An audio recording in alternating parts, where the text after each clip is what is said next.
எல்லாருக்கும் வணக்கம். இப்போ நம்ம ப்ரொடக்ஷன் ப்ராசஸில் கடலை உரிக்கிற ப்ராசஸ் போயிட்டுருக்கு. வெளியே இருந்து வீடியோ போடுறதுக்கு ரீசன் என்னென்னா, உள்ளே வந்து மிஷின் சத்தம் இருக்கிறதுனால சரியாக கேட்காது. அதனால் இங்கேருந்து வீடியோ போடுறேன். இப்போது உள்ளே போய் கடலை வர்ற ப்ராசஸை உங்களுக்கு காட்டுறேன். மேலும் ஆல்ரெடி நீங்கள் பார்த்தீங்கன்னா தோல் வந்து கொஞ்சம் நிறையவே நாங்கள் உரிச்சு வச்சுருக்கோம். இதுக்கு முன்னாடியே ஒரு 3 மூட்டை உரிச்சாச்சு. கடைசி மூட்டையை மட்டும் வீடியோ எடுக்கிறதுக்காக கடைசி மூட்டையை மட்டும் இப்போ நாங்கள் ஓட்டி வீடியோ எடுக்கிறோம்.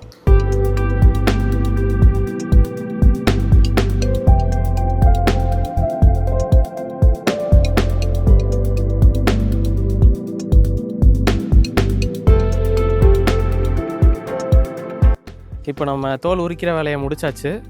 இப்போ பார்த்தீங்கன்னா 2 தரமாக பிரிஞ்சு வந்துருச்சு.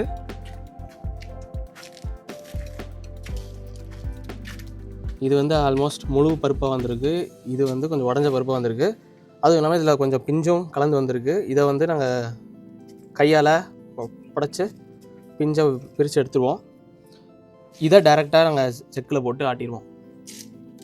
ஸோ இதுதான் இந்த க்ளீனிங் ப்ராசஸ், தோல் உரிக்கிற ப்ராசஸ், அப்புறம் க்ளீனிங் ப்ராசஸ்ஸு. அடுத்த வீடியோ டேரெக்டாக செக்கில் போடும்போது அதை நான் வீடியோவில் கவர் பண்ணுறேன். போன வீடியோ கிளிப்பில் நம்ம கடலை உரிக்கிற மிஷின் பார்த்தோம். கடலை உரிச்ச ஸ்டேஜ் வரைக்கும் நம்ம க்ளீன் பண்ணி எல்லாம் ப்ராசஸ் பண்ணி வச்சுருந்தோம். இப்போ செக்கு ஒரு பேட்ச் முடிச்சிட்டோம், 2வது பேட்ச் போயிட்டுருக்கு. இப்போ நம்ம அப்படியே செக்கு ஓடுற ப்ராசஸையும் லைட்டாக அப்படி பார்த்துருவோம். ஸோ இந்த கெட்டப்புமே செக்கு ஓடுற மிஷினுக்காக தான். ஸோ இப்போ பார்த்தீங்கன்னா கடலை ஓடிக்கிட்டு இருக்கு. இப்போ தான் போட்டோம்.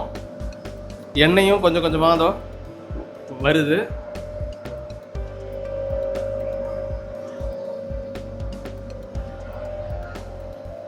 ஸோ இது ஒரு பேட்ச் ஓடுறதுக்கு எப்படி தான் 20-25 மினிட்ஸ் ஆகும். ஸோ கொஞ்சம் கொஞ்சமாக ஓடி கடலை புண்ணாக்காகும். நாங்கள் இங்கே எண்ணெயை கலெக்ட் பண்ணிடுவோம். இது மோஸ்ட்டாக நீங்கள் எல்லா யூடியூப் சேனல்ஸையும் இந்த செட்டப்பை போடுவாங்க.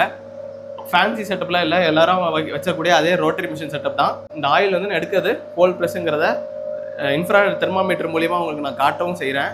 இப்போ பார்த்தீங்கன்னா ஒரு 45 to 50 டிகிரிஸ், அண்டர் 50 டிகிரிஸ் தான் வரும் பாருங்க. பார்த்தீங்கன்னா 47 பாயிண்ட் சம்திங், அண்டர் 50ல் ஃப்ளக்சுவேட் ஆகும். இது வந்து 2வது செக் பேட்ச். இதுக்கு முன்னாடியே ஒரு செக்கு ஓட்டணும். ஸோ செக்கோட மேக்ஸிமம் டெம்பரேச்சர் இதுதான். ஸோ இதுதான் வந்து எங்களோட கோல்ட் ப்ரெஸ் ப்ராசஸோட ப்ரொசீஜர். இது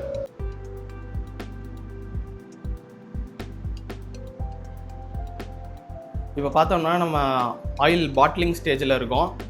செக்கு எண்ணெய் ஓட்டி வர்ற எண்ணெயை வந்து ட்ரம்மில் வந்து நாங்கள் ஒரு 2-3 டேஸ் வெயிலில் வைப்போம். வெயிலில் வச்சு நேச்சுரலாக ஃபில்டர் ஆகிற எண்ணெயை வந்து ஃபில்லிங்காக இந்த ஃபைனல் ட்ரம்மில் போட்டு ஃபில்லிங் மிஷின் ஓட்ட ஆரம்பிச்சிருவோம். ஸோ இப்போ பார்த்தீங்கன்னா எங்களோட செக்கு ஆயில் ஃபினிஷ்டு ப்ராடக்ட் வந்து இந்த லெவலில் கொஞ்சம் ட்ரான்ஸ்லூசண்ட்டாக இப்படி தான் இருக்கும். இப்போ பார்த்தீங்கன்னா மக்களுக்கு செக்கு எண்ணெய்னாலே இப்படி தான் இருக்கும் அப்படிங்கிற மாதிரி ஒரு அபிப்பிராயம் இருக்குது. அதனால தான் நாங்கள் இந்த மாதிரி செட்டப்பில் பண்ணிக்கிட்டு இருக்கோம். இதை ஏன் நான் சொல்கிறேன்னா, ஆயில் ஃபில்டர் மிஷின்னே ஒரு மிஷின் இருக்குது. இதோ இதுதான் அந்த மிஷின், சின்ன மாடல் மிஷின். இது என்ன பண்ணோன்னா, இன்ஸ்டண்ட்டாக வர்ற செக்குலேருந்து வர்ற எண்ணெயை நம்ம இதில் டேரெக்டாக போட்டோன்னா இன்ஸ்டண்ட்டாக ஃபில்டர் பண்ணி கொடுத்துரும். அப்படி வர்றது வந்து நல்லா இன்னும் கொஞ்சம் தெளிவாக இருக்கும். அந்த மாதிரி கொஞ்சம் கலங்கலாக க்ளவுடியாக இருக்காது. ஆனால் மக்களுக்கு வந்து அப்படி க்ளவுடியாக பாட்டிலில் பார்த்தா தான் அது செக்கு என்னங்கிறது அப்படிங்கிறது நம்புறதுனால நாங்கள் இது பண்ணிகிட்டு இருக்கோம்.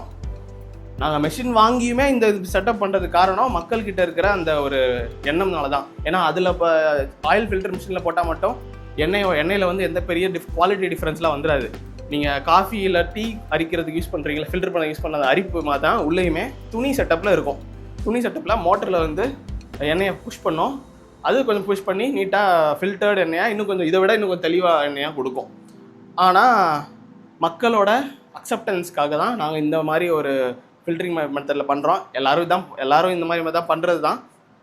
இருந்தாலும் நாங்கள் ஃபில்டர் மிஷின் வச்சுருந்தும் நாங்கள் யூஸ் பண்ணாததுக்கு காரணம் மக்களோட எதிர்பார்ப்பை பூர்த்தி செய்யணும் அப்படிங்கிறதுனால தான். ஸோ இதுதான் எங்களோட ஃபில்டரிங் அண்ட் பாட்லிங் ப்ராசஸ். இப்போ பார்த்தீங்கன்னா எவ்வளோ நாள் எங்களால் இந்த ஃபில்டர் மெத்தடை செய்ய முடியும்னு தெரில. ஏன்னா இது ஸ்லோ ப்ராசஸ், 3 நாள் ஆகும் குறைஞ்சது இதை ஃபில்டர் பண்ணணும்னா. இப்போ பார்த்தீங்கன்னா ஆர்டர்ஸும் நாங்கள் இப்போ கொஞ்சம் கொஞ்சமாக நிறையா நாங்கள் பண்ண ஆரம்பிக்கிறோம். வால்யூம் போக போக அநேகமாக நாங்கள் ஆயில் ஃபில்டர் மிஷின் தான் யூஸ் பண்ணுற மாதிரி இருக்கும்னு நினைக்கிறேன். ஃபில்டர் மிஷின் யூஸ் பண்ணுற டைம் அதை வச்சு நான் ஒரு வீடியோ உங்களுக்கு அப்டேட் பண்ணுறேன். ஸோ இப்போதைக்கு இதுதான் எங்களோட oil bottling and filtering process. இப்போது பாட்டிலிங் அண்ட் ஃபில்டரிங் ப்ராசஸை சொல்லி பேக்கடு ப்ராடக்ட்டும் இதுதான். இப்போ பார்த்தீங்கன்னா இதை வந்து நாங்கள் ஓனாக கிரவுண்ட்ஸ் வந்து நாங்கள் சாகுபடி செய்கிறதுனால கஸ்டமருக்கு அஃபோர்டபுள் ரேட்டில் 1 லிட்டர் 250 ரூபா ரேஞ்சில் டிரான்ஸ்போர்ட் இன்க்ளூடிங் டிரான்ஸ்போர்ட் உட்பட சேர்த்து நாங்கள் 250க்குன்னு கொடுக்குறோம். இதுவே நாங்கள் கடலை வெளியே மற்ற ஃபார்மர்ஸ் கிட்டேருந்து ப்ரொக்யூர் பண்ணும்போது ரேட்டு கூட ஆகலாம். இதுதான் எங்களோட 1 லிட்டருக்கான ரேட்டு. தேவைப்படுறவர்கள் கமெண்ட்டில் நான் கீழே நம்பர் போடுறேன், நம்பருக்கு வாட்ஸ்அப் பண்ணலாம். மேலும் விவரங்கள் வாட்ஸ்அப்பில் தெரிவிக்கப்படும். நன்றி.